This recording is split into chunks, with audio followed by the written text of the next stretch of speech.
Thank you, gentlemen and dimes. Coming. Hey guys, it's Bert. I'd like to ask for a small favor. If you plan on buying my book, Life of the Party, then please pre-order it at BertCast.com. The pre-order sales are literally the determining factor on how well the book does opening week, and how well it does opening week determines how well the book does overall. Writing this book is one of the proudest achievements of my entire life, and I want to share it with as many people as I can. You pre-ordering it makes that possible. So do me a solid, pull out your credit card and go to BertCast.com and pre-order Life of the Party. Thank you so much. You know I love you. Today's guest, comedian, writer, TV producer, and host of the podcast, The Mick Betancourt Show. Easily one of the most interesting people I've ever met, Mick Betancourt. This is the Bertcast. That dog. Are you fucking kidding me? So it was like, I'll leave it to open. Let's go. it's beautiful out, man. It's fucking gorgeous out. So where do people usually sit? Just sit right there. Yeah. All right. Yeah, anywhere. It's, I'm already rolling. Nice setup. Oh, yeah, it's, better than anything I own. Did you think when you were fucking raging down in Florida that you would have two kids in the suburbs, man, and with a fucking orange tree? I thought the orange tree, definitely. I really, sure. yeah, There was a picture of the orange tree swear above to your you, desk. I was like, I'll definitely have oranges in my life. Only because I fucking hate oranges. And What? I hate oranges. I don't, let me What's the name of your Al Qaeda cell? What the fuck? Who hates oranges? I have no enamel on my teeth. So anytime I ever ate oranges as a kid, all my teeth are fake. All the teeth you see are fake. Like 26 fake teeth. We came off the rail in 30 seconds. Yeah, I have 26 fake teeth. I got hit in the mouth on my 11th birthday with a baseball bat. Swear to God. My daughter lost her 2 front teeth last weekend. Some girl fucking threw her down and cracked her 2 What? front teeth. Maliciously? Yeah, a little bit. A little bit. It was kid shit. Like, I mean, I could lose my shit about it, but it was kid shit. So it was malicious. All right, quick question as parents out here. What are the weird, bizarro fucking rules that exist out here that don't... I'm from Chicago. Yeah. I'll give you a quick example. My son went through a little bullying stage. It was pre-K, right? And it was just weird. He was a little amped up. He didn't know what to do with the surge. You know, when that surge Yeah. comes and you're a little kid, and you're like, I gotta fucking run! Yeah. Like, so he was dealing with that, and there just happened to be people, and I'm not co-signing his shit. It just, he would fucking, that was what he did. But I knew we were going back to Chicago.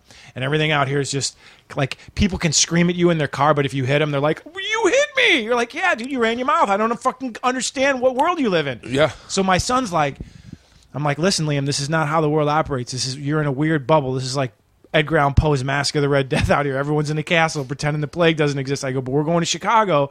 And I took him to this Chuck E. Cheese in Little Poland because I knew those kids don't fuck around. Fucking Little Poland. So we go there. I Right? just imagine a bunch of kids in tracksuits. Oh yeah, they're dress pants with like white beaters on. So they're all at Caesarland, which is like a Chuck E. Cheese. Yeah. And I just watch him shellacking this kid, pushing him, and then there's like a 9-year-old kid. He comes up to me, he goes, "Mister, your son, he pushed my brother." And I go handle it. So he just goes up to my son and just punches him twice in the face, and my son's like, "Wow!" We're in a different fucking world, Dad. And so he goes, "That kid hit me. He hit me." I go, "What happened?" He goes, "He hit me." I go, "But what happened before he hit you?" "I was pushing that kid." I go, "Well, that kid's his brother. So what does that teach you?" And he goes, "Look for a brother." I'm like, "No, totally missed the fucking point." You're missing it. I'll tell you a weird situation that we ran into. Georgia was getting bullied. This is back a while now. And she was getting bullied by 2 girls who had 2 dads each. And they were making fun of her because her family wasn't normal. How dare you, like, you got a mom and a dad? Oh, my God, we got 2 dads. You're weird. How would you have a mom and a dad? Clearly, their parents were overcompensating for their fears of what kids would say about them having 2 dads at school because of how they grew up. And what they had in turn done is taught their daughters how to bully anyone who is different than them. Yeah. And I come from the school of, and I told her this at another later point, find what's different about that kid, mock it, point it out, show it to the other kids, make him insecure of it. That's how we grew up. So, and I want to say, you want to say all the things in your head that that you've actually been taught to say the opposite of. Yeah. I've worked very hard in my life. I didn't grow up open-minded. I grew up in Florida. Fucking horrific. I remember a fight with a black kid and a white kid. I remember the chant. Oh, yeah. I was in first grade, and I remember the black kid stole my football. These two rednecks fucking... Well, that was the call. Yeah. Yeah. It's a call to be like... And we're not going to sing it, but if you don't know the call, then you don't know the call. You know, the weird thing is, man, I'm Irish and Puerto Rican. My father's Puerto Rican. My mother's Irish. My parents were 16 and 17 when I was born. Yeah. My dad died when he was 22. So my dad got custody of me right away, and I grew up in a black house. Like, there were 3 kids, Tyrone, Dude, and Bebe. And it was... By the way, if you have not listened, this is how... I apologize. In the Mancave is Mick Betancourt. Mick is. I got an email of. So you're like me in the realm of comics who are good at comedy, but even better storytellers. When we figure out that muscle of how to get our stories straight to stage, and we don't have to do any fucking stand-up, and it's just story, like hardcore lit candle Mark Twain fucking storytelling. You're in the list. You're in the short list. There's a short list of comics that people go, best storyteller I've ever heard. And I think most of it is I think a lot of times the average comic has lived a very kind of sheltered life, and then when you get guys that have lived out of the box, myself, you, Joey Diaz, Brant Tobler, just guys who have had interesting life experiences, I think and we're comics, and we know how to tell our stories. Yeah. So they tell me, they're like, you got to listen to his Fuck the Crab Feast. Or his Crab Feast. Yeah. How great's that show, man? Dude, they hit it. They got that really sweet spot. Because they're not very strong comics.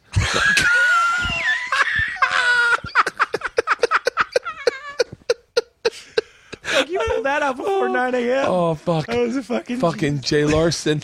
Jay Larson is one of my favorite guys to watch succeed. Yeah. He is one of the favorite because he was even more fun to watch fail. When he was floundering and failing, he was in his head. But to watch succeed, it's so much fun. I can't even really imagine knowing him.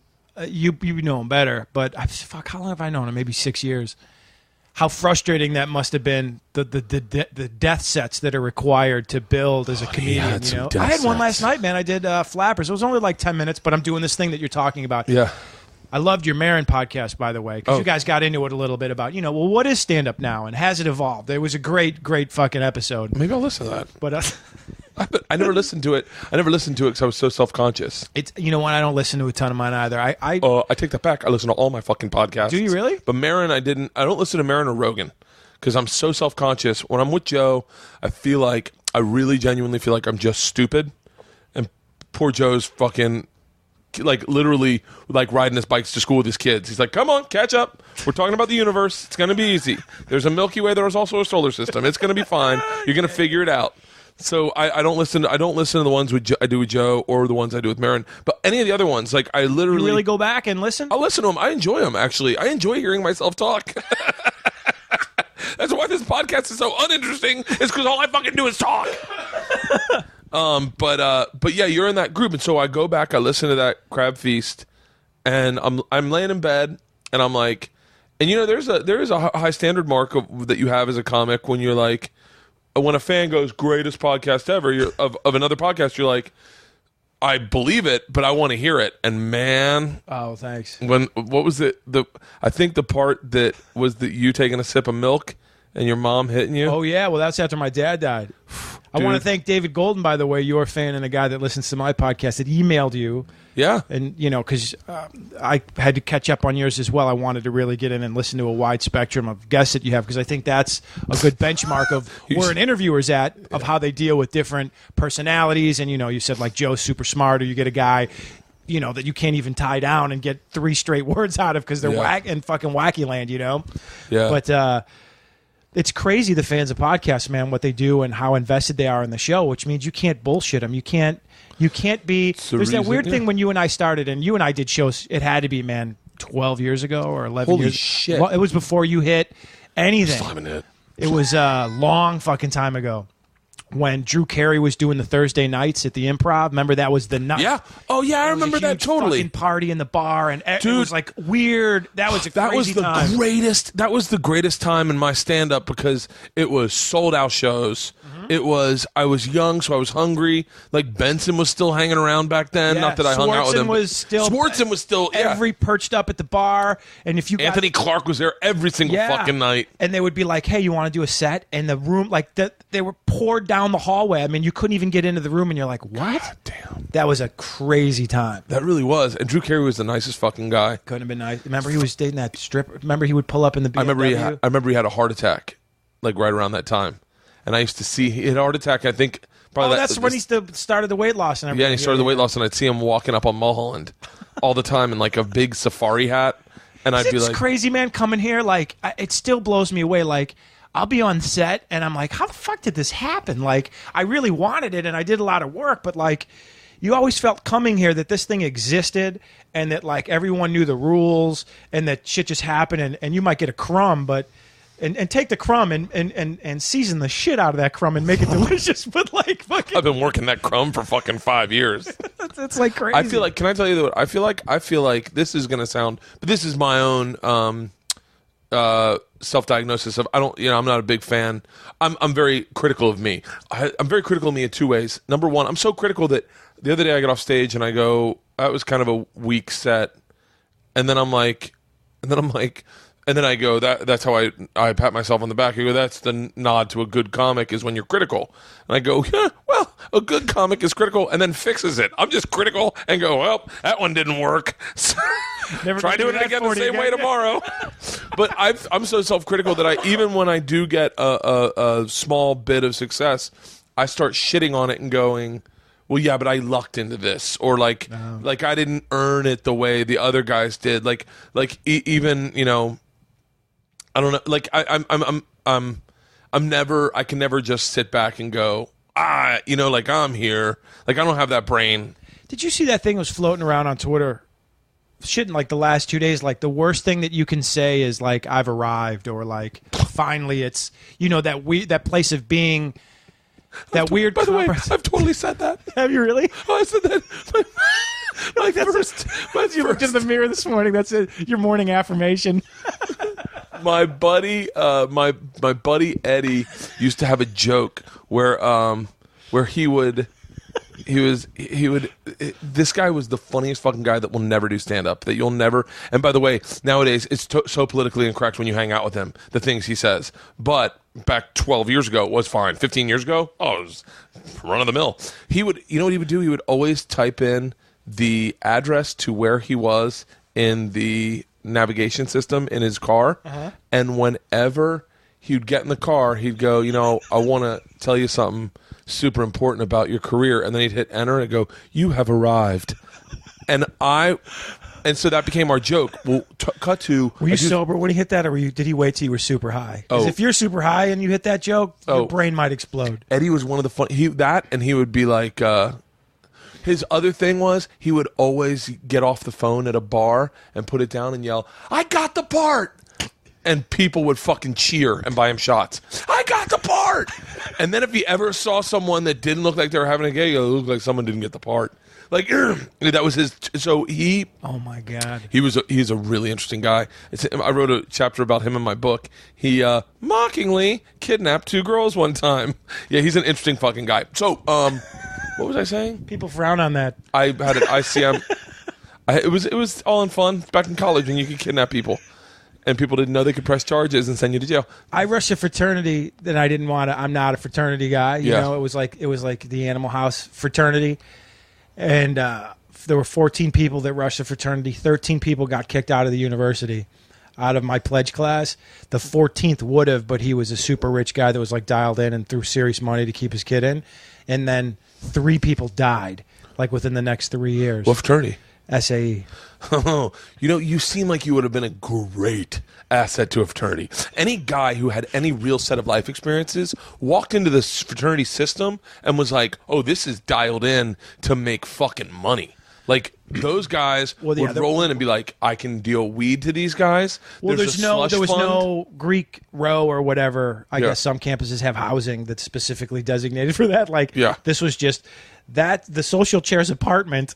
So I had I'm tatted up, but I didn't know you tatted up. Yeah, so, and I had a chopper.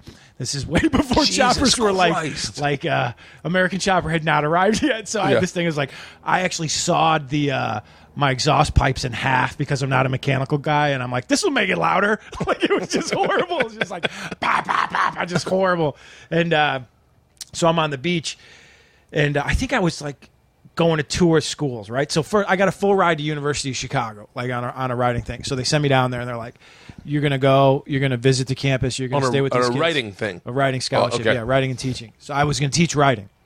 So the writing got me the scholarship, and then the deal was that I could study writing and teaching, and then I would teach writing. And for every year I taught writing in an impoverished neighborhood, they would repay a year at my school. That was the deal, right? Yeah. So it was super cool.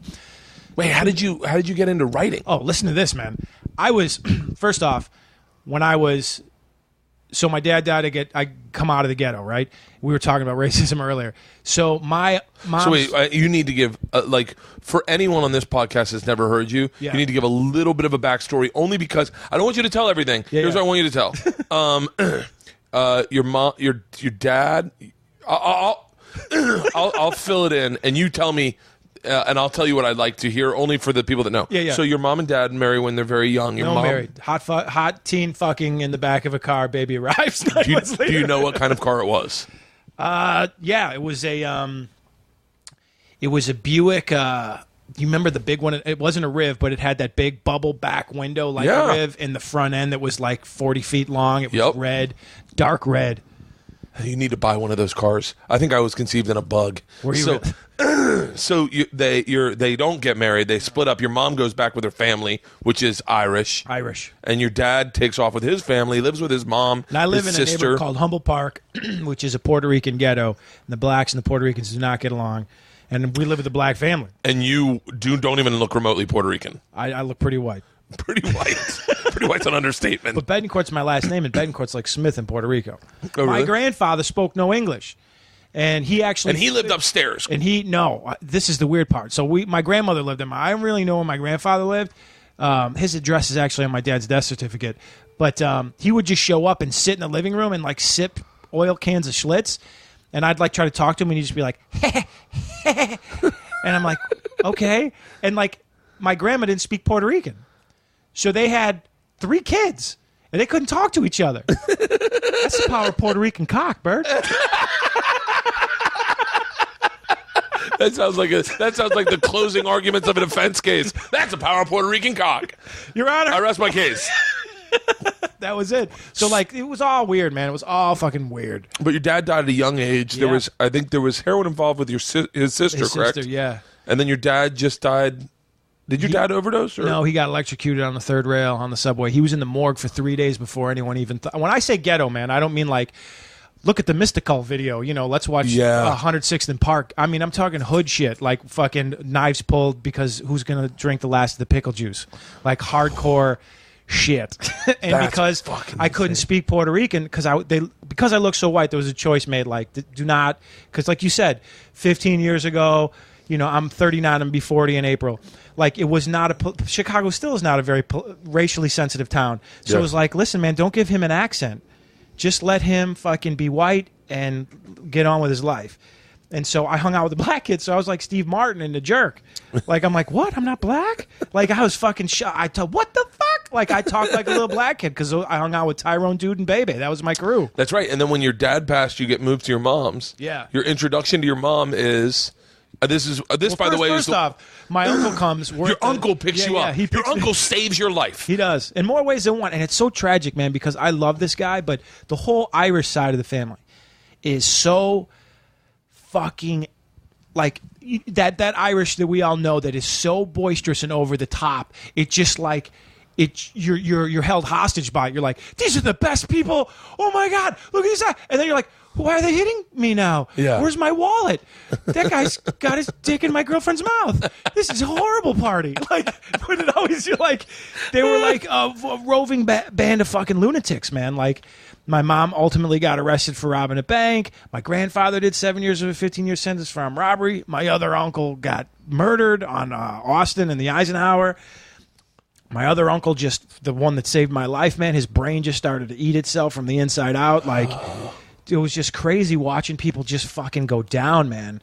Insane. So he comes to the Puerto Rican neighborhood, rolls in, and says, "This is no he tells place me for you." don't go to bed. He said at the let's see, you have the wake and then the funeral. So he's like, don't go to bed, man. I'm coming to get you. Whatever you do, when you hear me knock, you just come to the door. So I'm like, okay. So it was just before sunrise, and he came, and he's like, shh, let's go.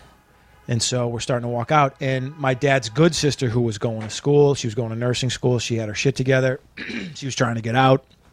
She's like, we're never going to see him again, are we? And he's like, nope. And that was the last that I was in that house. I haven't seen any of those people. We get in the car, I'm like, what? I'm not going to, you're not bringing me back? You should have told me. I need to pack more stuff. I know. He's like, it was a clear break, man. My toys, everything. And I was 6. So we're driving, and I'm hysterical, man. And he's like, there's going to be a YMCA here. There's kids. You can play basketball. There's a pool. It's great, man. This neighborhood called Berwyn. You're going to love it. Your mom's there. And I'm like, what's she like? Because I don't have any memory of her, Yeah. He's like, oh, she's great. She's your mom. Don't worry about it. It's going to be awesome. So we pull up. The sun's just starting to come up. I'm like, oh, like a new day. The sun's up. Oh, There's wow. dew on the grass. Yeah. A hummingbird flew up to you and said, hey, you're the one they've been talking about. Yeah. Hi ho. So fucking, I walk in.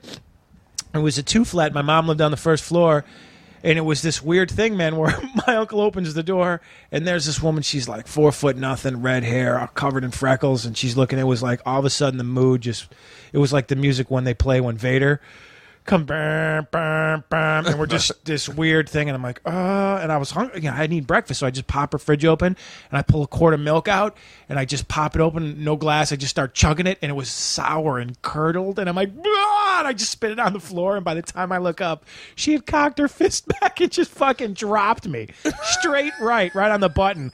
I just fall right on my ass. I dropped the milk's pouring everywhere. I look up at my uncle, he's like, good luck. He just fucking, he walks out like, what the fuck? Oh, Where'd baby go? it's so crazy too, especially Where's when the you have kids hummingbird? now, to think of my child put in that situation.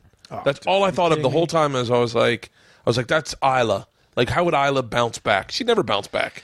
You know what's weird, man? When at my son's 6th birthday, I was singing him happy birthday. I had the cake. It had the little lit candle that said 6 on it. And I was putting it down in front of him. And I saw, because, in my memories now, I'm this big. Yeah. You know what I mean? Like, for whatever, when I recall that shit. Yeah. So when someone's trying to hit me, I'm this size.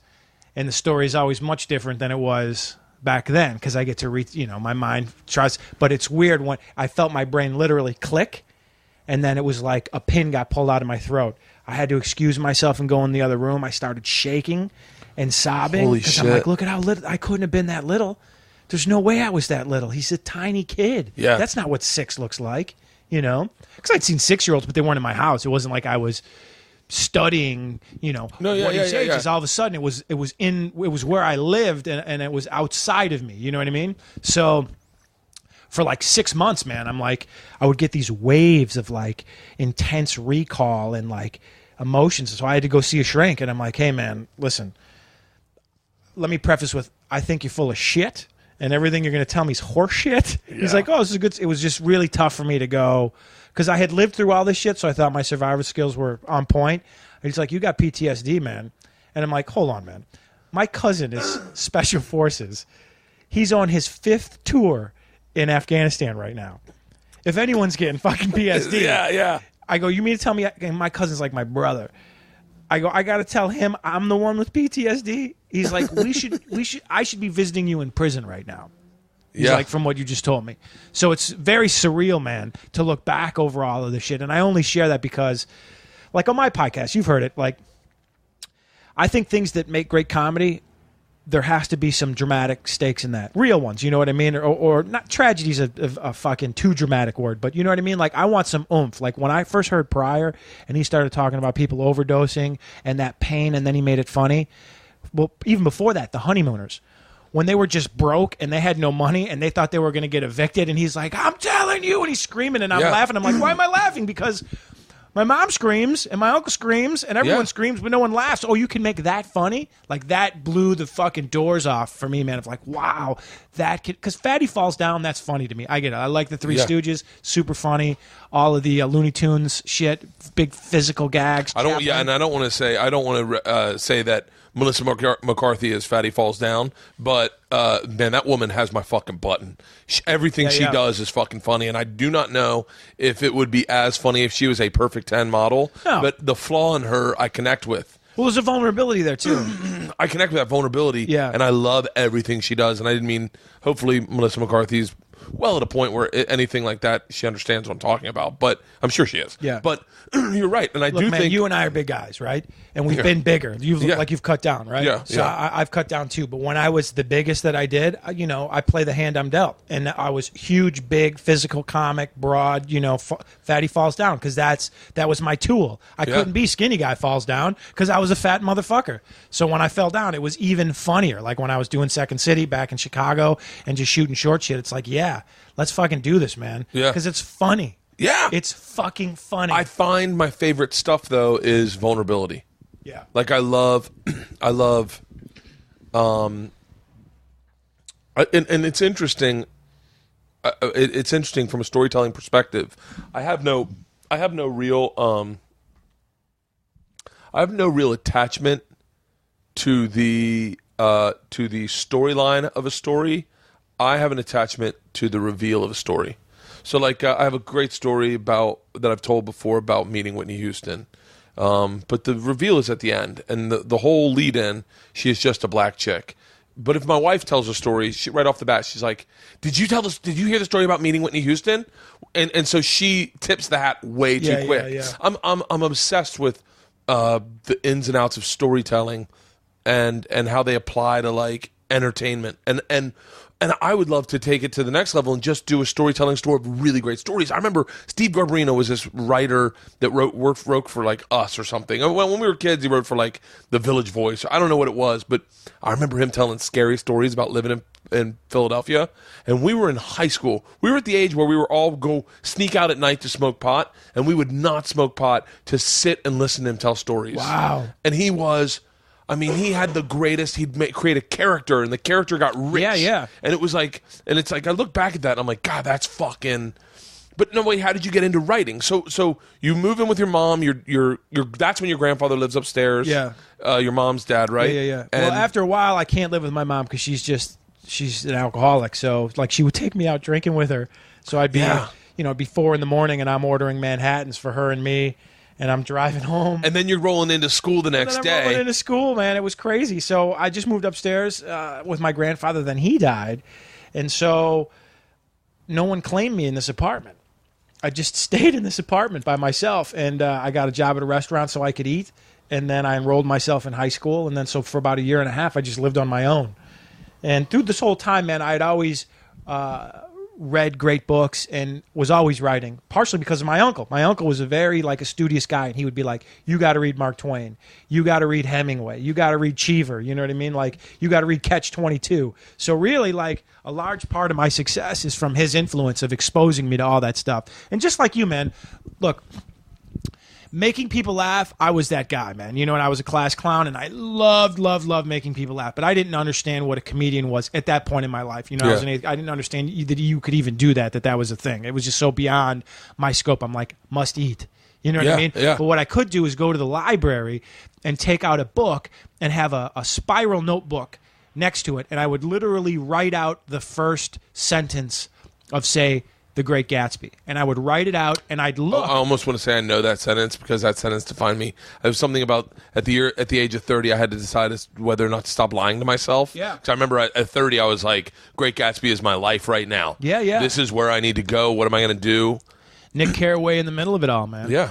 But it was a profound day for me because I'm looking and I'm like, okay, so if I wanted to be in Taxi Driver or even Star Wars, right? Because I love Star Wars, and I'm like, I can't do that.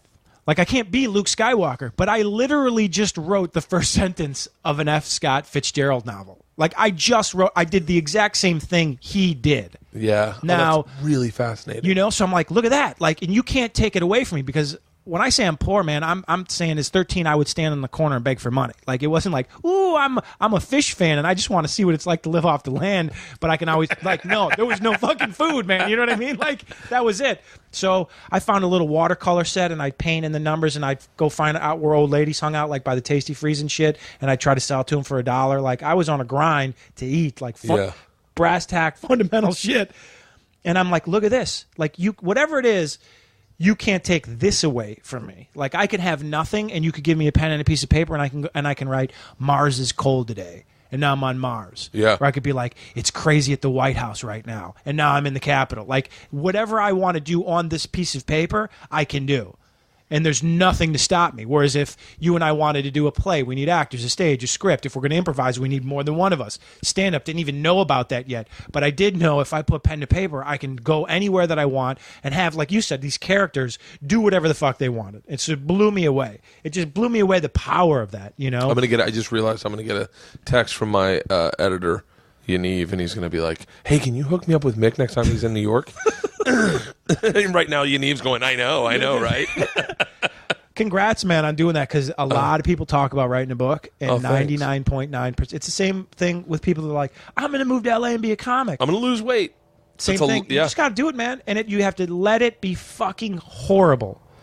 Because it's easier to make something horrible better than nothing better. These books, and I imagine, I want to get back to you, but the book I did was all about my stories, and my stories, as outrageous as they may sound, and as fictionalized as they may seem that they are based 100% on truth. Yeah. You know, whatever small detail I use for a laugh is inconsequential. Yeah. However, these are true stories that happened to me, and the writing of a true story, it's kind of, it's not depressing, but you're living a little bit in the past. Yeah. So, but when you write a script or when you write fiction, there is this like fantasy world that you're talking about that you do live in, where you're like, I am out of this little existence. Yeah. I am into my next one. And my next book, I was just talking to my editor about, it's a little hard to explain. I'll explain to you after the podcast, but it's beautiful because it's a little bit of both, if that makes sense. And I get to disappear. Yeah. And writing it's what's beautiful about reading a book or watching a great show like Game of Thrones or Black Sails. I'm obsessed with Black Sails right now. But Robert Louis Stevenson wrote Treasure Island. Treasure Island was a great fucking book when you were a kid. And now this is the prequel? Oh, I'm fucking in. Fantasy really... But not only that, man, you did it now. You now have written a book, so every time you read a book, you're like, oh, look at how they slid into the backstory there. It makes reading a book totally different. Totally different. You're like, I started, I can't really get too much into it, but I started reading a book that I was like, that's what I want to do. I understand, and I was like... What was the book? I can't tell you. I'll tell you. Because if I tell you, you'll know what I'm doing. Okay. So for the next one you're saying. For the next one. So it inspired the book that inspired your book. The book, well, it's such a fucking... I'll tell you all after this. Okay. But it's Never mind. anyway, Yeah. But I started reading it, and I went, oh, that's interesting how they do that. And then I was like, you know what? I got to put this down, because however I do it is how I do it. Yeah. And I should just let my voice be my voice. Don't ever try to copy someone's voice, especially in writing. You're so insecure. Yeah. So you run a party house out of your mom's house. Yeah. Everyone's gone. It's just you. Well, my mom was there for a while, and she was dating this guy that used to beat her and put cigarettes out on her. It's a piece of shit guy. Here's two funny stories. So now, how do I get to a funny story from that? Because if you're listening, you're like, what? How the fuck is this going to happen? But what's beautiful about a story is you're hooked. Yeah. You're like, okay, I'm in. I could hear all that shit happening downstairs. Now, at the same time, I'm not a tough guy. I'm not. But I'm very good at making people believe that I'm tough, and I had to do that it was just a survival mechanism. Same with funny. So I'm just starting to wrestle at the time in grade school. I'm doing very well at it. And I'm hearing the glass break, and I'm hearing the screams, and I'm at a crossroads. Like, I've called 911 on this motherfucker 20 times. Nothing happens. Is this the part of my life where I go down there and I handle this? So I'm like, yes, it is. So I go down there, and he's like, what the fuck are you going to do? And I just knock him out, and I just throw heat on his face for like fucking just Right. Coming in fucking repeatedly, Tommy gun style on his Just jaw. like Black Sails in the pilot episode. Couple grasps of hair, and I pull this piece of shit out. This is like earlier in the day. He's like, if you want to know real shit, you'll get in some Yngwie Malmsteen. And I'm like, the fucking guitar guy? He's like, that's real shit. I'm like, okay, like clear, like in my head, I'm like, this is what the, you know, and you're looking at your mom, you're like, really, Yngwie Malmsteen? This is the fucking guy. We're listening to the same conversation, right? Yeah, this is the missing piece to the family. This is the fucking guy that's gonna bring it home. Good job, Mom. Have some more vodka. Everything's working out great. So fucking. I bet it sounds great at 2 a.m, but in the middle of the afternoon, it sounds ridiculous, right? Seriously, how about 40 hours a week? Yeah, that's a little better than Yngwie Malmsteen. Huh? A little paycheck, kid. Try that out. Eating's phenomenal. I love when I have breakfast. It's amazing. It's 10-minute responsibility. Oh shit. So I hand this piece of shit off. So I want to jump cut a little bit to the other day. I was telling you, I don't even know if we were recording. You know, my neighbor's fucking pit bull killed my dog, right? Yeah. My kids are fucking heartbroken, right? So I'm running on a treadmill, I'm trying to lose a couple extra pounds, but I'm also trying to burn off the depression of this dog dying, right? It was the first family dog and everything. So I start thinking about this guy, this motherfucker that used to do this shit to my mom. Now, my mom wasn't a savior. It wasn't like she was Betty Crocker with the fucking apron on and some Italian animal came in and was punching Betty Crocker in the face. You know, my mom knew how to push Yngwie's buttons. So I'm thinking, wouldn't it be great, because I'm going back to Chicago, I know his name. I know the neighborhood he lives in. If I just go to his house and I just fucking tune him up. Like I just knock on the door. I drag him out. I just fucking shellac him for a little bit. I bring him right up to the point where he's like, I might die. What great joy would that bring? And it would really make this whole dog thing just disappear. It would really spackle up some of the emotional vacancies that I had, right? Yeah. But this is just my brain fucking with me. Yeah. No. Yep. I can't do this anymore. I never really was that guy, but I hung out with guys like that. That's a whole nother thing where like, I thought, well, I'm hitting the street. So if I'm going to hit the street, then I'm not going to be a fucking soldier or a like a middle guy where I'm just going to get picked off. Like if that's the case and I'm just going to be on the street. So I started running this crew and I moved up really quickly, like in 2.5 months, I had about 200 guys under me, 150 to 200 guys at the top, then 150, then 100. I let this Latin King in. We were brokering some shit on the north side. 2 blocks away from this meeting we're supposed to have, I get tipped off that they're going to kill me.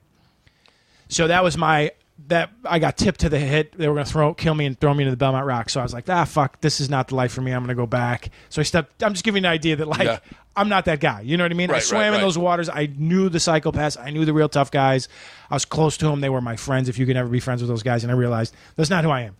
So all of this information's playing while I'm on the treadmill, right? Like I'm not the guy. I played that role a little bit. I didn't like how it made me feel. It wasn't good. I want to be a good guy. I got kids now. I want to lead a good, wholesome life. But wouldn't it be fun to punch this guy in the face? It would make me feel amazing. I'm sober now, so I call my sponsor. I go, this is what I'm thinking. I get fine. He's like, pray on it, do the thing. All right, so fucking great, right? So I go to Chicago.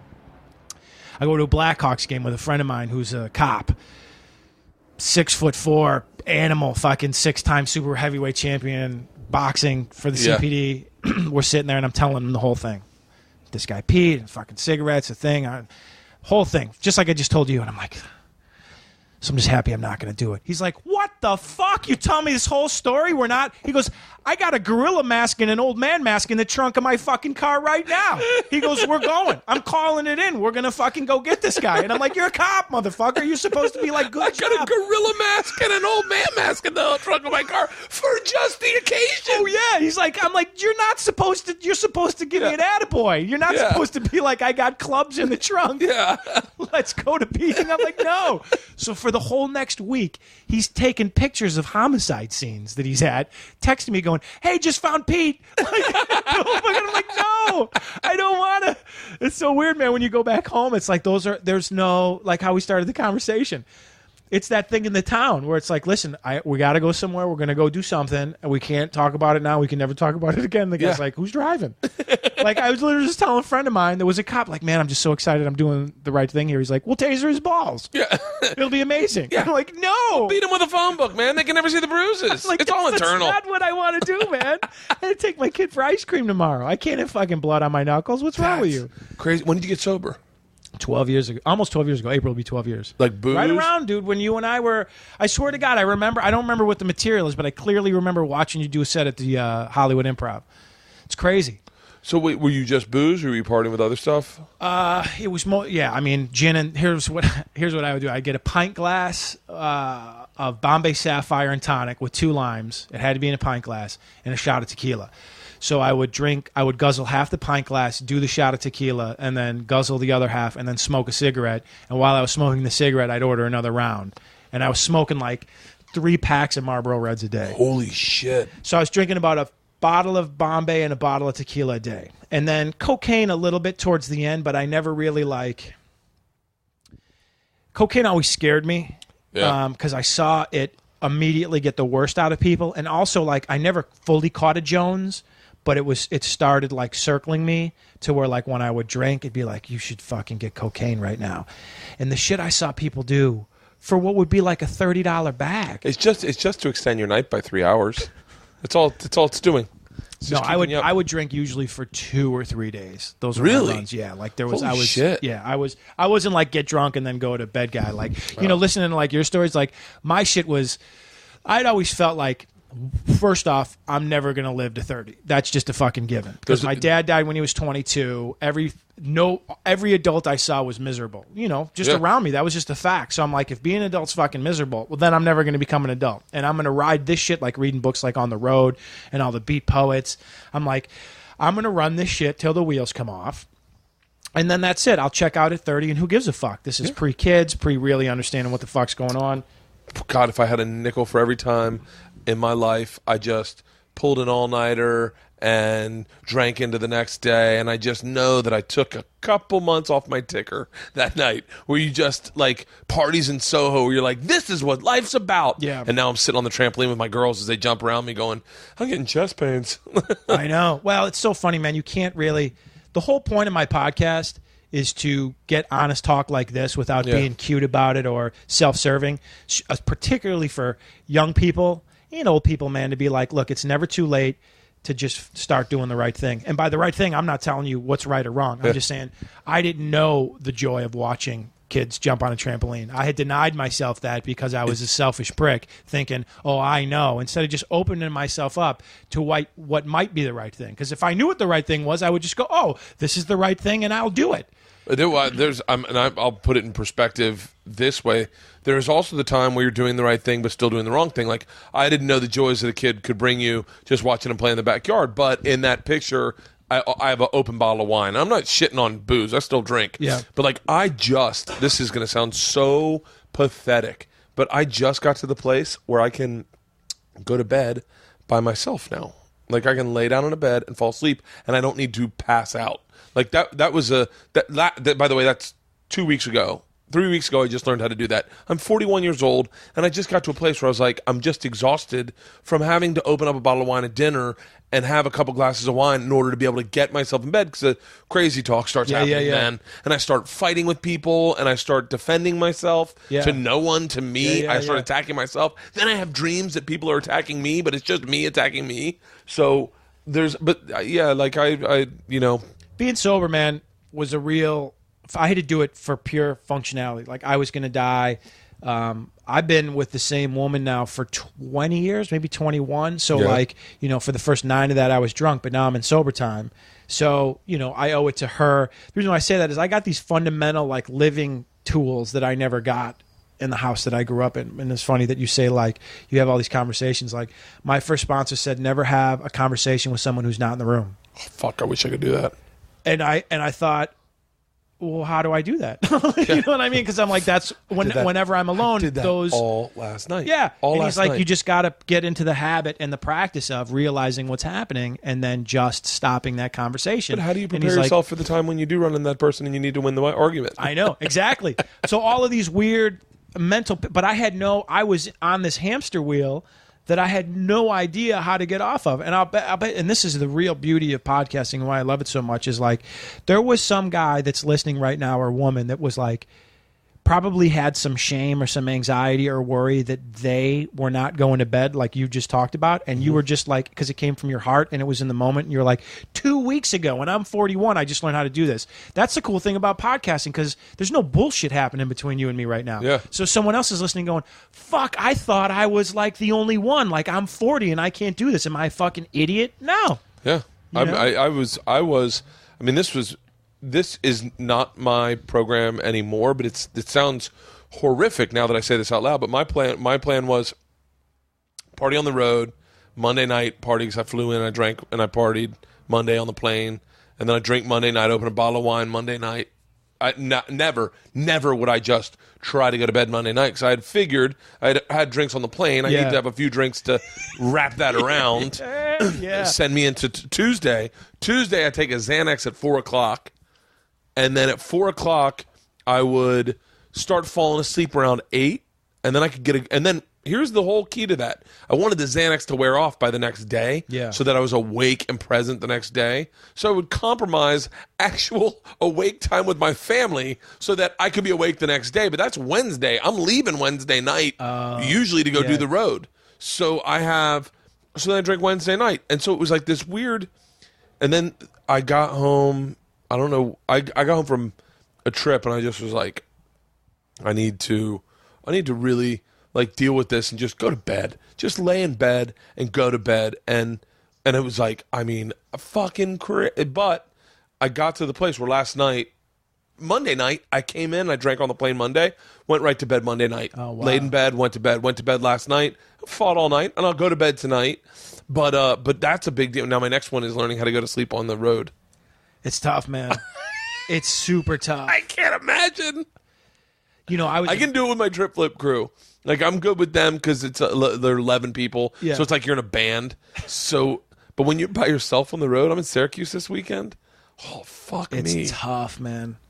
Yeah, I mean, I'll go somewhere to shoot. I was a binge drinker too, so I really relate to what you're like. I wasn't drinking every day. I mean, because then I think I'd be dead. Like, because I knew guys that drank. They tell me they drank just like I did, but every day. And I'm like, how the fuck are you walking the earth, man? Yeah. Like, I would drink up for 3 days and I'd just shut down for a day. So I'd lose that whole day. Oh, good. And I'd finally recoup. And then I'd come out and I'd go like 4 days. Right when you start feeling Thursday. Really good. You're like, phew, that was a weird patch of abnormalness. I'm glad that's never. So wait, let's talk about writing because that's the most fascinating part of the podcast you did with and I hate to be doing a podcast about a podcast I listen to.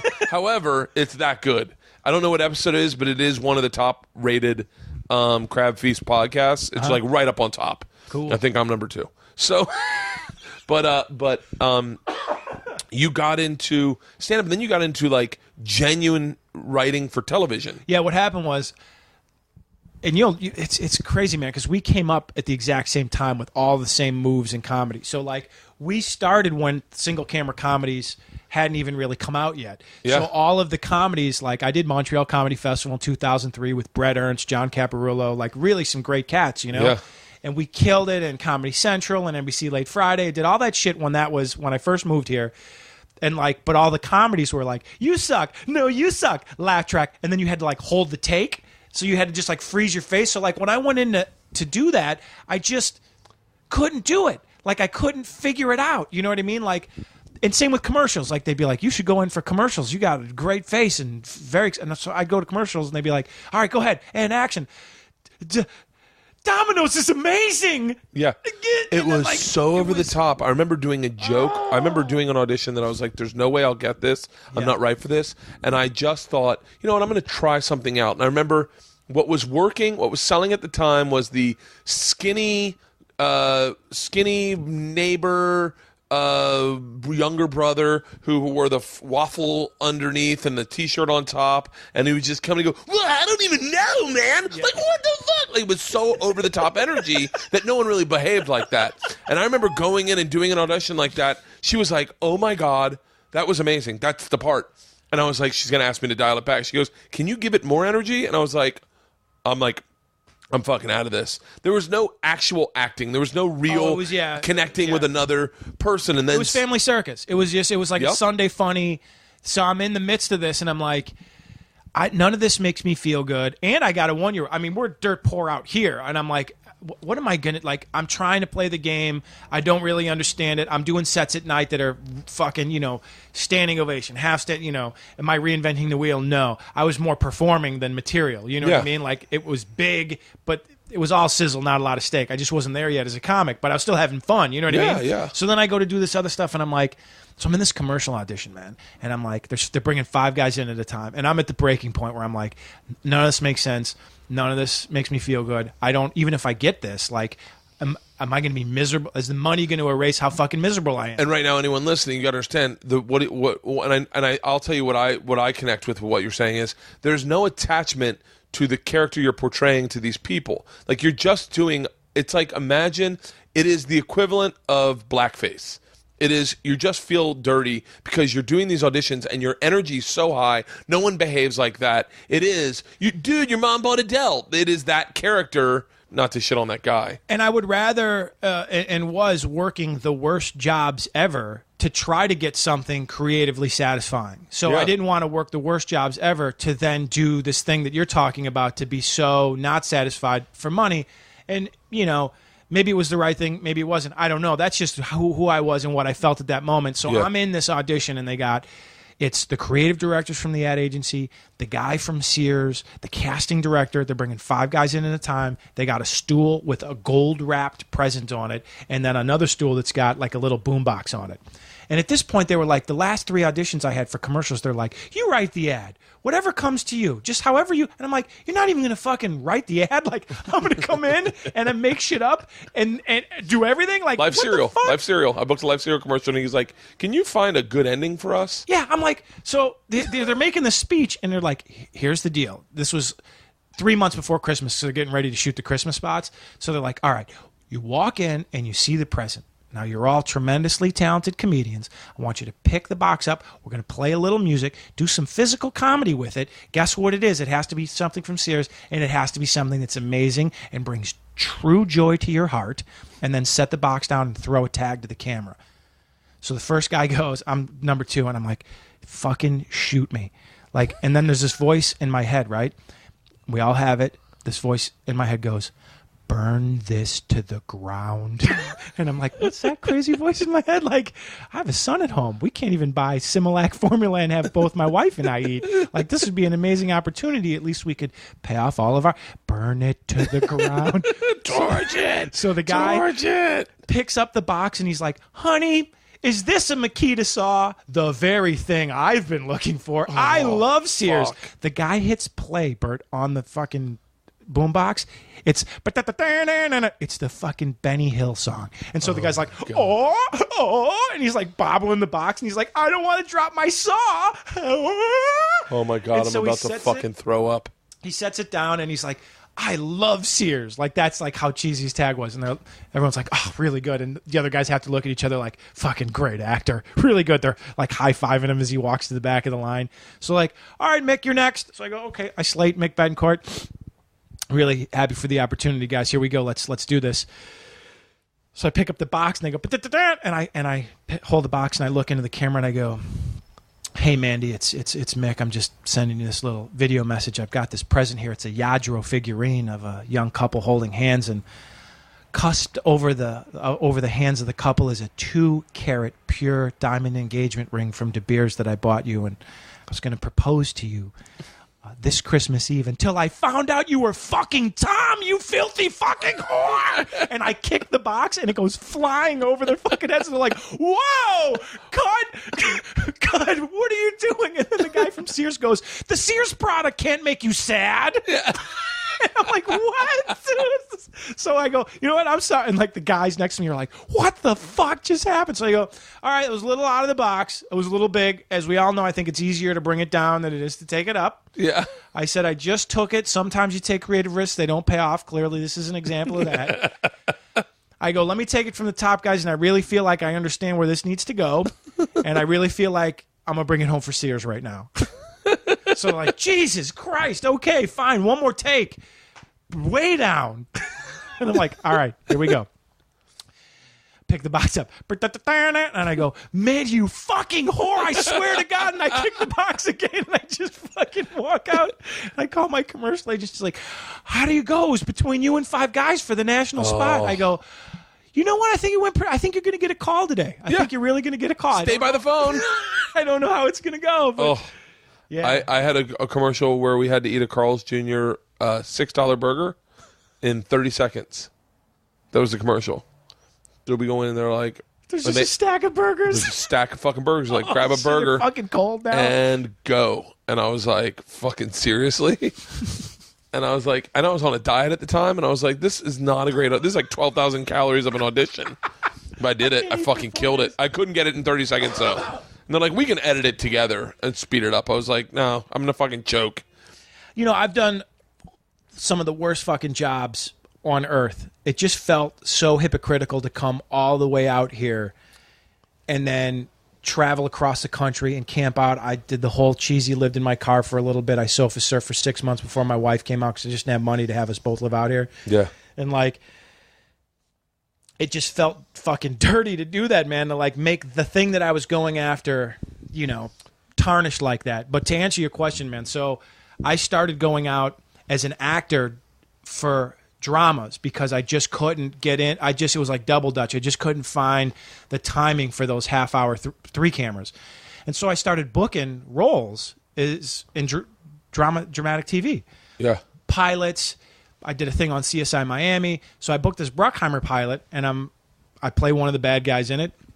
I start talking to the guy who created the show, and a young cat out of San Francisco. And I'm like, listen, man, what happened to Farillo? And like Crockett and Tubbs, man, just fucking characters. Like all the dramas are like body of the week. Who gives a fuck? I don't give a shit. Yeah, like yeah. it's they all are. like, they were all like that. Body of the week. And I'm like, where's the fucking guys I want to spend time with, man? The men and women that I show up with every week to go on this journey with. And he's like, yeah, man, I get it. So he's like, but they paid me a shitload of money to do this, and I'm doing it. So I'm like, oh, all right. It's the pilot. They aired one, and it was over. And you've had these moments in your career where I'm like, I got to take some action here, and I'm afraid, and I don't know if I'm going to come off looking like a fool here, but I reached out to him, and I said, listen, man, you're a drama guy. I'm known mostly as a comic and a dramatic actor. I want to get into dramatic writing, but I don't really know how. Can I take you out to lunch? I'm not pitching you anything, but I said, here's my version of this is a comedian. Someone says, hey, come see my show. You go see their show. They bomb. But then when they come up to you after the show, they're like, was that the funniest shit ever? And there is a real, honest, true disconnect from the quality of their work and their perception of the work. Yeah. And that's my fear, is to be super passionate about something that has no merit and has no value, that I just become delusional about something because I love it so much. Yeah. So I said, listen, man, can I just tell you this idea, and then you, as a drama writer who's gotten shows produced, you tell me if I should commit my time and energy to pursuing that and going down the road, or am I completely delusional? Okay. And he's like, done, man. We'll meet. We'll go. So we went to Manny's on Fairfax, and I said, all right, man, here's the world. Here's the characters. Here's what I think the pilot would be. And he's like, dude, that's great. We'll go out with that. I'll go out with that with you. And I'm like, I don't even know what that means. He's like, we'll pitch it together. Yeah. He goes, I don't want to gank your idea, man, but I really feel like I can add some value. We'll write it together. We'll go pitch it. So I'm like, oh, dude, that's incredible. Yes. But that's not, I go, just so you know, I didn't bring you here to do that. But like, if that's what you want to do, I'm in, man. That's so exciting. So we go and we pitch it to the production company he has to deal with. Then we take it to Paramount, where the production company has to deal with. And now we're going to go into CBS, right?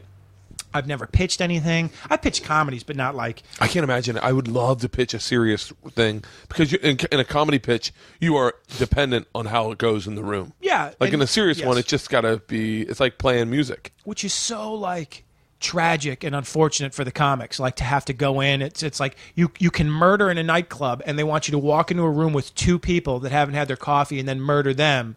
It has nothing to do with... really hard. And there's no way to put it in perspective to people listening, but to go into a room where there are half the people are in there to support you, and then half the people are in there supporting you, but they need you to prove that the idea you have is good and funny. Yeah. And oddly enough, CBS, the women that run CBS are I've known for 13 years. They've been there forever. They are the backbone of CBS comedy. Yeah. They are fantastic, but they are notoriously, and I've never had this with them, because I've always known them in a different way, but they're notoriously dry, and they're not big laughers. So you go in and to have a pitch where when you're testing for a pilot, you have all the executives in a room, and they're just looking. They're not really giving you a lot. And if the mentality behind that is to ice you to see how you deal with the pressure there to make sure, it's like Glenn Ross. If you can't deal with this, what the fuck are you going to do on a set? Ultimately, they're really like,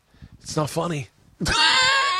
Yeah. I think a lot of times they're just like, it's not making me laugh. Like, Yeah. I mean, I don't blame them. It's really hard to make, it's not really hard to make me laugh. I'd be a great network exec. I'd be doubled over on the fucking desk. Unbutton my shirt.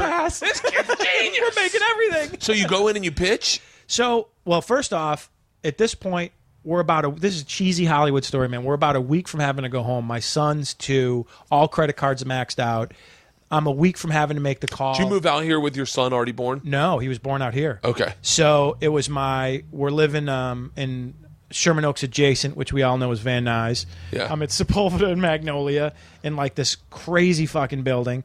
And so the morning of the pitch at CBS, we had a 94 Cavalier that we shipped out from Chicago because it wouldn't have made the drive. We put it on a train, all rusty, Midwest car with one fucking hubcap. I go to start it and it was at CBS Pico, so it's over the hill.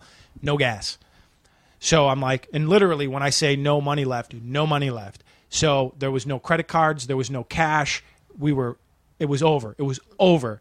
And I'm like, how fucking so close, and now it's over. So my wife's like, I think they sent a credit card, but I lost it. And I'm like, well, we got to find it. So we tear this little 1-bedroom apart. We had a little file cabinet. We take all the folders out. It had slipped between 2 folders.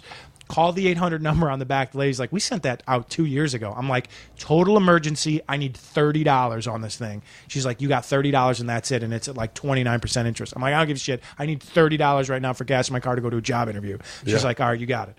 Puts it on, go to the Shell station over at Burbank and Sepulveda. Yeah. Fly over the hill.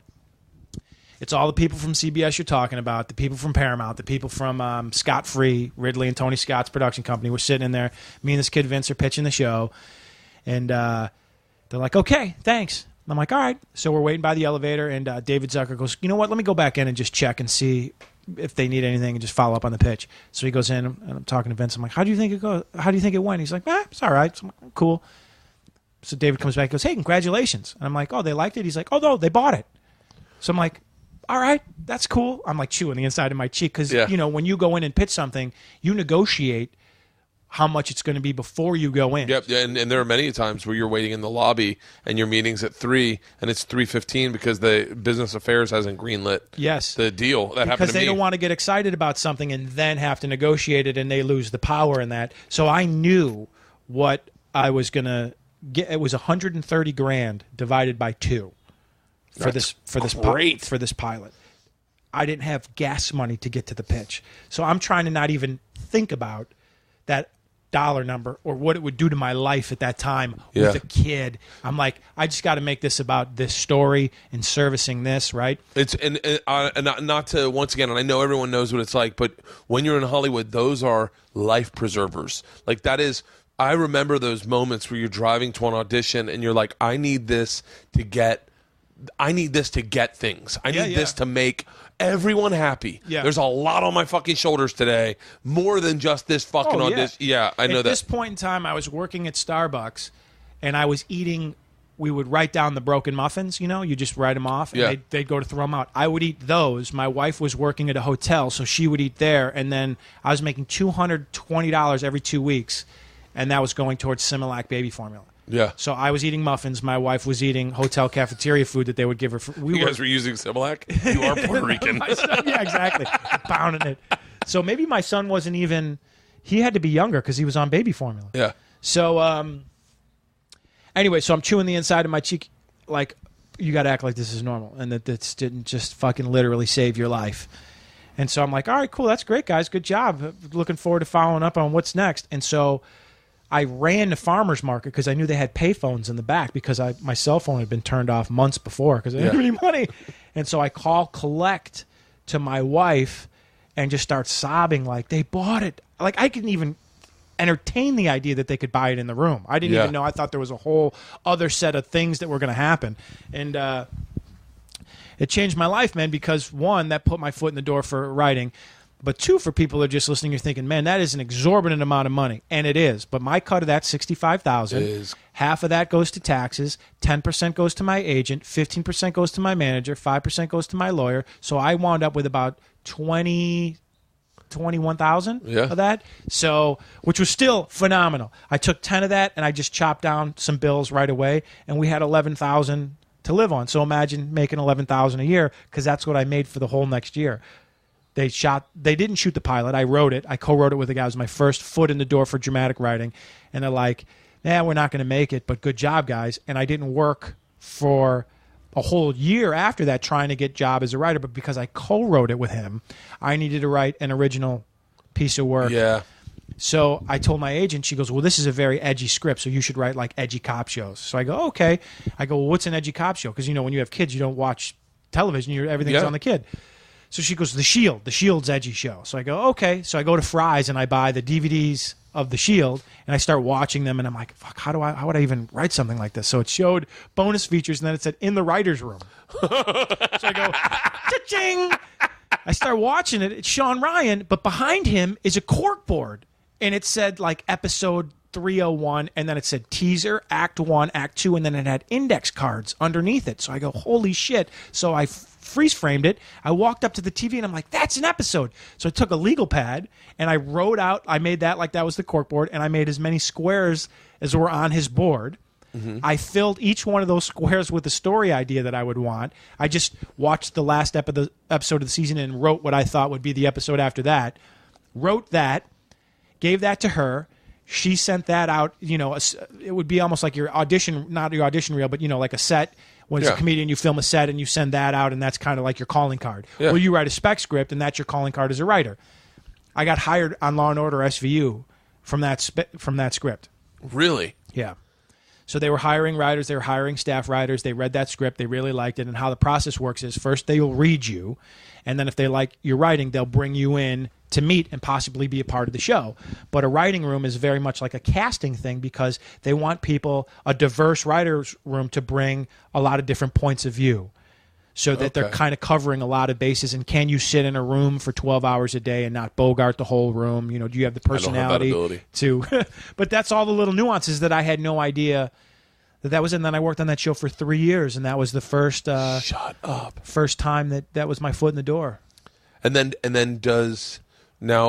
what you go from there, and do you have to, like, I always think, like, I have a buddy who's got a new show coming out on NBC.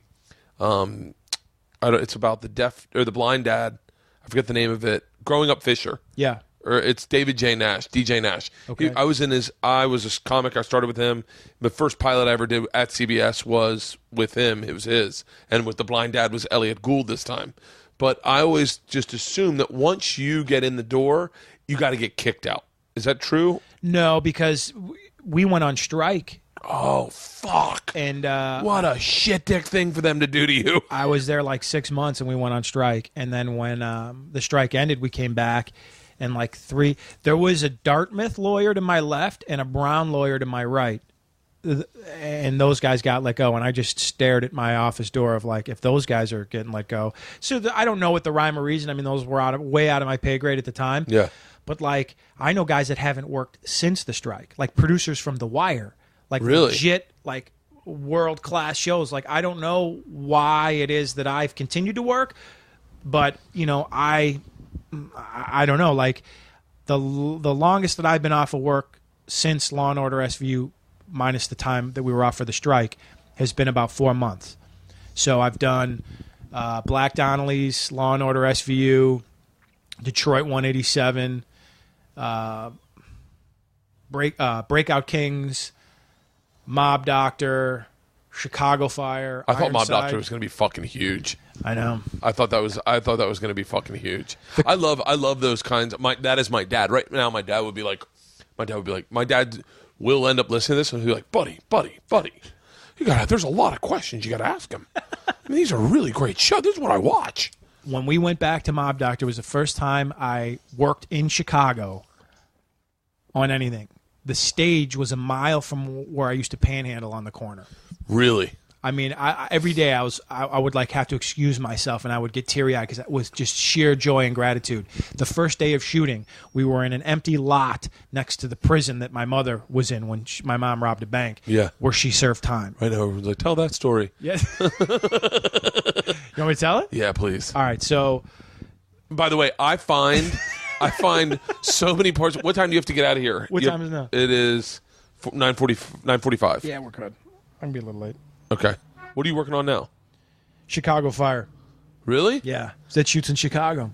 God dang. It's crazy, man. Yeah, and it's. Will you go up to Chicago at all? For well, right now I'm a consulting producer on it, so I work Tuesday, Wednesday, Thursday, but I'm actually on script right now, so. What's consulting producer mean? Well, I'll go in, I'll help them break story. We'll run any casting ideas together, just like having an extra pair of eyes and ears in the room. And I've worked with the executive producer before on Breakout Kings, so I kind of have a shorthand with him, and he can just be like, I need this, this, and this done, and then I can help. It's what a great set of fucking... I'm going to say this. I fucking hate how I can't just compliment someone. I need to compliment me to compliment them. I was explaining to Tom Segura and Mo Mandel. I was explaining. I'm doing a show with Mo Sunday at Flappers. Really? Yeah. Oh, it's gonna be a long night. I fucking love I want to Mo. be in a green room with you. One of my favorite things being in a comedy club is when you're in the green room and there's like 8 comics, and then all of a sudden like the tornado starts, or like the ball busting starts, and then it lands on you and you have to fight to get it off as quickly as possible, and then you start making fun of someone else, and then everyone's like, oh yeah, now we're gonna make fun of this guy. I've never cried harder with laughter than those moments where you just have people with razor sharp ball busting skills. The best one ever. You ready for this? Yeah. The best one ever I've ever been on.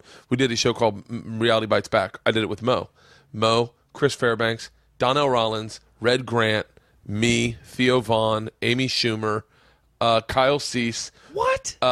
Tiffany Haddish. I'm trying to remember This is everyone. the cast of the show? Jeff Garcia. Yeah, it was fucking. I mean, they could have. It was a mist, and the host was Michael Ian Black. I'm sitting with Donnell and Red, and I've always gotten along easier, quicker. I think sometimes with black comics, usually because we all partied together at some point. So, and Donnell and I have definitely partied together. And Donnell, Kyle Cease comes up, and Kyle Cease is playing an angle. Do not let me forget to tell you all the things I want to talk to you about. So Kyle Cease is playing an angle that every week, it's a reality show. Every week he'll wear a different hat. Week 1. Week 2, week 3, and he has 13 hats printed out, and he also has other hats that he's going to change out all day long. He'll be changing out hats, and the first hat he rolls up with is week 1, and fucking Donnell sees this, and Kyle just comes up, very innocent and Kyle-esque, to Donnell, who grew up on the streets of Baltimore, waiting for his dad to pick him up. Donnell's got a very real life, much like you. And Donnell just sees him, rolls his eyes, and goes, "That's right, son, you are the weak one. Your hat should just say weak." And Kyle's with Chris Fairbanks and Mo Mandel, and Kyle goes, "Well, I think it would be spelled differently." Donnell, and Donnell goes, "Not in my neighborhood. You just need hats that say weak, son." And Chris Fairbanks starts backing off. I go, "Where?" And I'm sitting there laughing. I go, "Chris, where are you going?" And he goes, "I'm afraid I'm next." Donnell dismantled Mo, Kyle. I remember being in a van and Donnell tore Mo apart. I'll never... Mo, I hope to God you're listening to this, and I hope you have perspective of how funny this was, because I know this was not funny for you at the time. But we were in a van, and I think there's Comedy Central executives in there, and Mo said a joke. Mo was all about bits, and Mo made a joke, and Donnell goes, "Mo, whoever told you were funny?" And Mo goes, "What do you mean?" He goes, "Well, everyone in this van at one point have been told they were funny, but I don't think anyone's ever said you were funny, because I don't think you're funny, Mo." And Mo goes, I swear to God, Mo goes, "My mom." And Donnell lost his shit. "Your mom doesn't count, Mo. Your mom can't tell you you're funny to be a comedian. It's got to be other people." And another person, and he goes, "Well, no, my mom said I'm really funny." And we were laughing so fucking hard, and Donnell is just this. He was like, "Oh, but I love that. Like, Donnell's one of the fucking greatest guys, but me and him always connected just because I don't know. I think." Do you remember Burns? Where you like playground Burns? Yeah. Did you call him Burns? Where you just like all of a sudden people would walk up and there'd be like 3 or 4 dudes that walk up and they just start making fun of you, dude. And you had to you weren't swinging. You would just have to verbally respond in a way to beat that shit down. And so you would think of Burns that you would bring to the schoolyard the next day. Oh, I'm going through anxiety right now because I'm doing a roast with Jim Norton, Nick DiPaolo, Bobby Kelly. Oh, on Comedy Central? No, my buddy Cowhead is retiring his name, Cowhead, and so it's a funeral, but he's going to do a roast. So he's flying us all down there to do a roast on his radio show. And all I'm thinking is, I'm going to be my feelings are going to get hurt. Like, Nick DiPaolo does not know who I am, but I'm sure whatever little research he does, it's going to fucking tear him apart. Now, let's get back to the what I wanted to talk about. So I was saying I was not saying this to, I don't know who the fuck I said this to, but the point is a compliment to you. The skill set you've gotten working on these shows, the muscle, it's all about muscles. The more muscles you have in comedy, the better. So like, just like working out, when you host a TV show, no one's good at it originally. But if you host it long enough and they let you do it long enough, you end up forming a muscle that teaches you how to host. I've hosted shows since the beginning of it's what I've done always, and it was always technically easy money because a lot of times they just want someone for a sizzle, and so they bring you in for like $15,000 for a day, and all you had to do is just make everything understandable. Yeah. Explain what is happening to the audience back and forth. And those were sizzle reels. I'm not saying that's what you get per episode, but that's a sizzle reel for one day to do a pilot or a weekend or whatever. But I've learned to host, and I love hosting. I actually love hosting. I think it's the purest connection to my. Now you're like, host your own fucking podcast, asshole. But what you've learned is a muscle that no comic has. No comic knows even how to have a shorthand with an executive producer, or even how to storyboard anything, or even how to talk in a writer's room. That's a muscle we don't learn until we get our own sitcom, or until our friend puts us on a sitcom, or until our friend puts us on a show. So which is an odd hierarchy because it puts a lot, like it is trial by fire. Like you must hit the ground running, like you know what you're doing, and play catch up very fast. Which now there's show writing, like WG has a show writing training program, and I think now that, accessibility to cameras and production shit that when you and I started, we couldn't even imagine. Like, you can buy a Blackmagic Cinema camera now that shoots in 4K for $1,000. Yeah. I mean, and shoot a movie. Like, it's even on an iPhone if you wanted to, or an iPad. So that you're learning that type of functionality, which we couldn't. Law and Order SVU is still shooting on film on 35 millimeter when I started. Now, then they went to a Genesis, and now I didn't even know they're probably shooting on an Alexa. But or a Red, I've shot, all these little digital things that you and I could rent right now, and we could shoot a pilot in your man cave. All things considered, low end 2,000, calling in favors and getting high end editing and post, which is where shows really made for $5,000, a broadcast quality show. Yeah. So it's crazy. I mean, this is an insanely exciting time, and the kids that are starting right now, they don't give a shit. They've got YouTube right now. And they can put YouTube and Vimeo and all kinds of other shit, and they can build up their audience. There's people, they haven't really figured out how to monetize it yet, but it doesn't matter. That's going to come. Yeah. When you've got 30 million people watching your shit a month, and it's a YouTube channel, people have to take notice. Even though they want to pretend it doesn't exist, that's where it's all going. Yeah. So I just think it's just such a neat. Like I was saying, and I was saying this, and then I was like, and then hearing you say it, I was like, oh, maybe I should. But like I had a conversation with someone. It was not Mo or Tom, but it was the next day we were doing something, and they were like, "I've always wanted to do a travel show," and I said, "Oh, you should do it." And they're like, "Yeah, but I don't." And it's so funny. My dialogue with the network is so simple that I know what they're looking to buy and I know what they're looking to program. But that doesn't behoove me because I'm already in a deal and I'm already doing something. Yeah. And they were like, "Well, would you just produce it?" What's so interesting is I was like, you know what? I bet I could produce travel shows for them because I also know how to tell a comic to be a comic. Mm-hmm. Like I also know how to tell a comic, like, this is what you need. You don't need to be funny. You just need to be listening. If you just listen, the funny shit will come out. All the funny shit you use, they're never going to use half of it. Only because they don't need to. It's not comedy dependent. We're not making a Comedy Central show. We're making a Travel Channel show. And then I was like, I should do a production company and start bringing in comics that I know can host and doing sizzle reels for cheap, real cheap, because I'm telling them, let's do it. We'll get you the deal you want afterwards. I know how a comic's brain works. Yeah. Give me bare minimums to qualify me for a day. There are a lot of guys that do it for free. We do sets for free. Yeah. So But I was like, well, you'll wait till you get that headache because I've done, I've produced spec half hours and stuff. There were guys who are like, oh, you can run a show. Yeah, I've run 3 writers' rooms now. Let's do this. And it's so that's when you want to talk about working a muscle. That's when your producer muscle. I've got a show which, dude, you have to do called the Radford Hall Show. The next one's March 15th if you're in town. It's sold out for 5.5 years. I'm going to keep going. Yeah. So, there's no industry there. There's no comics there. It's just a line down the fucking block for every show. You got to bounce? You get a text? No, God damn it. That was... Hang on one second. Give me 2 seconds. Yeah. I didn't fucking realize that was today.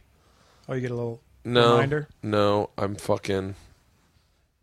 Is this the day you have to be president of Uruguay? No, I have a creative call that I thought was at 11 o'clock. I thought it was 11 o'clock our time. I guess it was 11 o'clock. Oh. Hang on one second. New York? Yeah. No, it's 11 o'clock Denver time. What? That doesn't matter. The show produces itself. I don't have... hang on, let me just call in and tell them that I will talk to Eric about everything. This is the shit that people are going to cut out and then put on their iPods when they're doing max sets for the day to really, like this part of the podcast. Yeah. This is the real intense shit. Like us checking our phones. Yeah. This is like... This is where they go, this is how I know it's a podcast. It's real. Today's 300. Let's see how late I am. Oh, they're conferencing you in? Hey, guys. I thought it was 11 o'clock Pacific time. No, 9 a.m. Pacific time. Motherfucker. Are you guys on? I'm sorry, guys. I'm so sorry. Okay. Oh, hold on. My phone's dying. I'm going to call you back in 2 seconds. Okay. Sorry. No, Eric, I know you're listening to this podcast. My phone didn't die, but I'm in the middle of this podcast. and I'll call back in like 5 minutes. We're going to wrap it up. He's got to go to work, but I want to hear the story about when his mom robbed the bank. Eric, if you're listening, Bert is literally wearing an I Heart Eric shirt. Will you do me a favor? Will you take a meeting with Eric so that if Eric ever wants to get into scripted development, then he'll be like, you know what? Fuck the conference call. Here's the deal. You ready for the travel show? Yeah. You and me Yeah. with our kids. 2 dads that used to be total fucking animals that are now traveling around with the kids. That's the show. And we take our kids to Ibiza? Yeah, we just take them. We're like, And we find family-friendly things to do in Ibiza? This is fun. They got people to watch you here. Bert and I are going to go for a walk. So, all right, you've got to go to work. I've got a conference call. Tell me about the story when your mom robbed a bank. All right, so first off, I was in my mid-20s. And so my friend Dave J., who's now at the big party in the sky, came over and he had 10 DVD players. His dad was a Fence and he was a Fence. A Fence is, is a cat that sells stolen merchandise. He brokered stolen merchandise in Chicago. So I was living in Jefferson Park at the time. So he's like, listen, man, I think they're watching me. I got 10 DVD players. I need 100 for each one. Take whatever you want off the top. And I'm like, sweet, I'll move them for $1.50.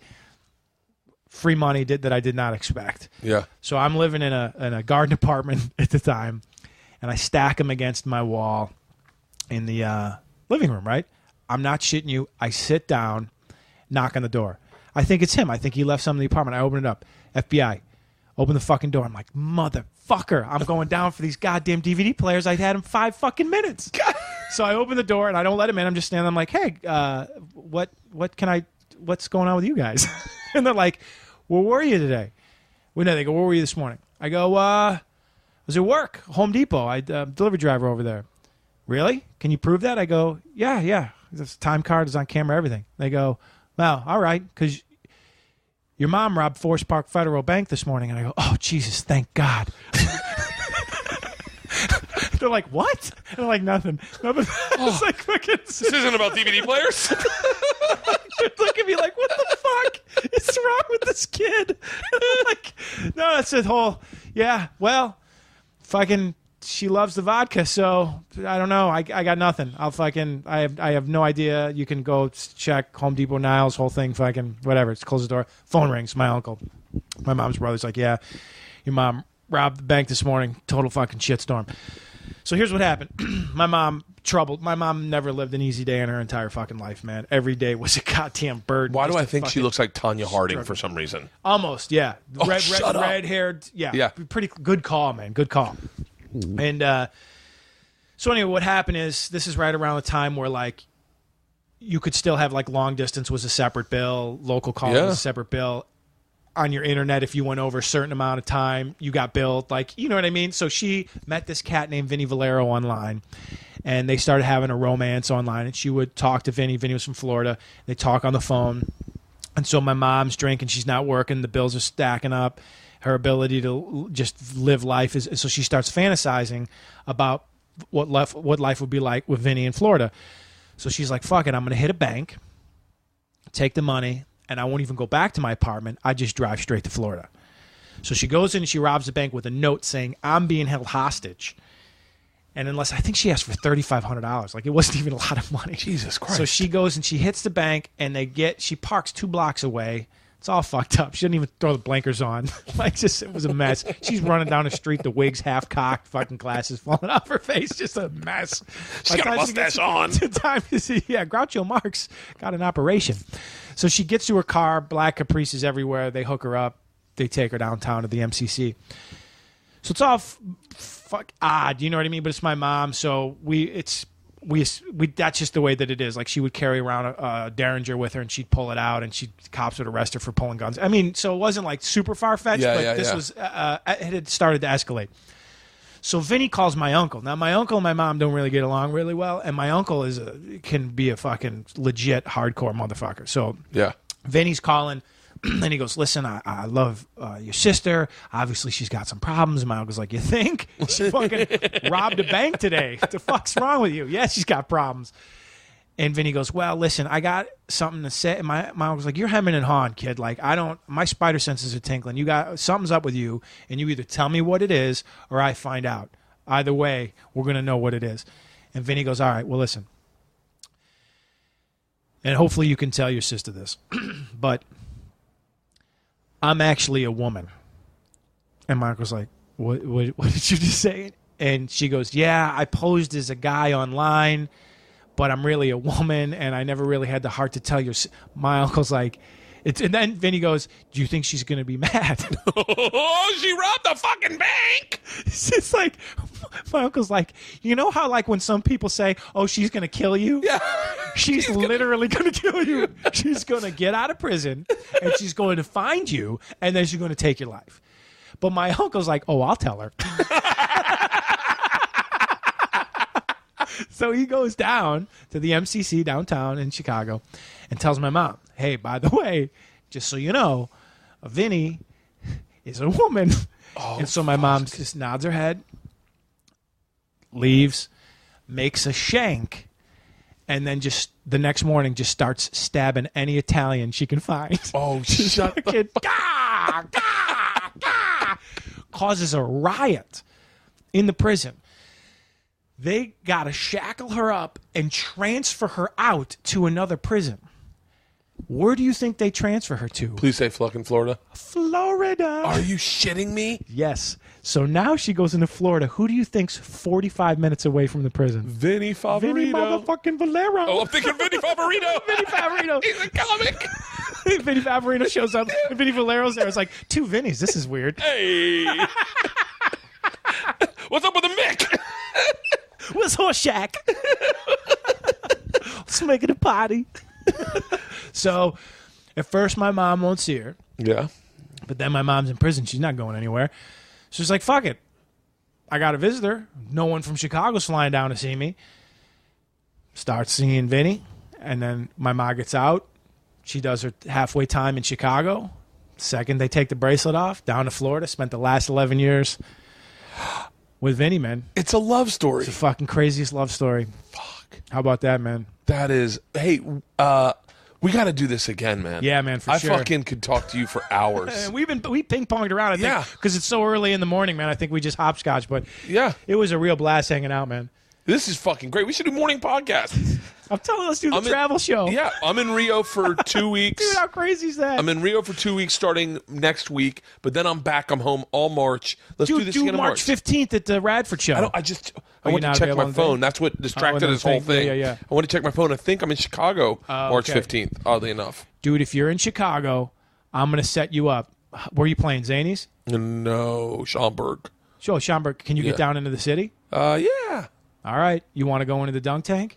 What's the dunk tank? Fucking pure insanity. What is it?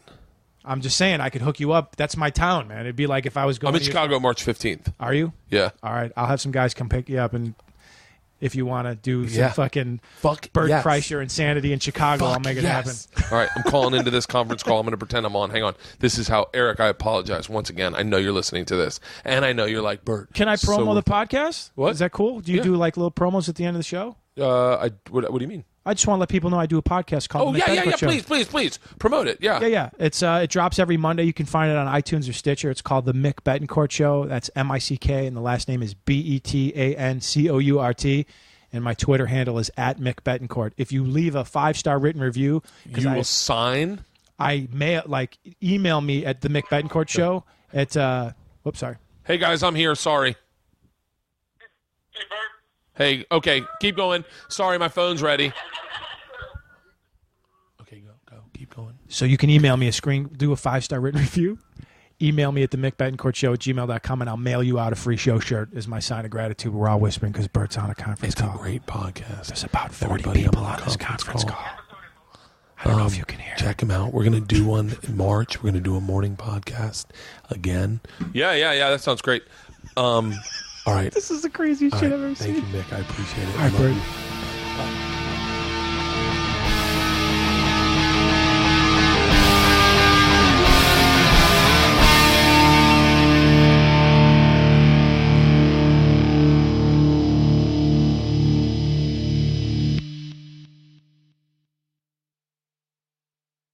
This episode was brought to you by The Machine.